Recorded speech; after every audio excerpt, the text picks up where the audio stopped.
Živijo. Živijo. Kaj nam bo zdravega priporočala danes?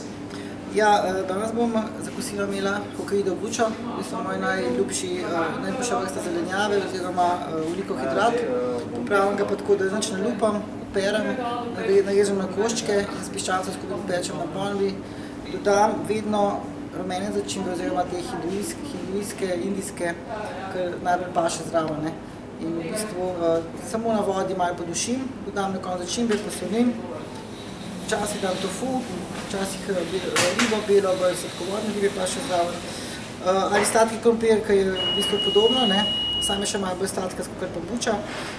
Oboje ima ogromen mineralov, buča ima ogromen kalija, še posebej lupin, zato se ne lup, kalija, fosfora, magnezija, kalcija, beta-karotena, A-vitamin. In pa sladki krompir ima pa v glavnem samo ta beta-karoten. Je čist drugače, kot pa navaden krompir. Ima tudi nižji glikemičen indeks. Stopnja sitosti je čist drugačen, kot pa če poješ bel kruh ali pa bele testenine. Si sit že pri majhni količini. Majhni količini buče ali pa pri majhni količini tega krompirja? Mislim, da je buča še tista najboljša. Da v bistvu oba sladki krompir in buča sta moja najljubša, kar se tiče ogljikovih hidratov.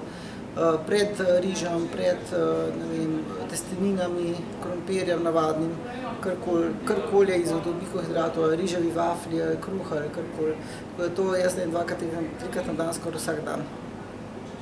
Hvala lepa za ta nasvet. Prosim.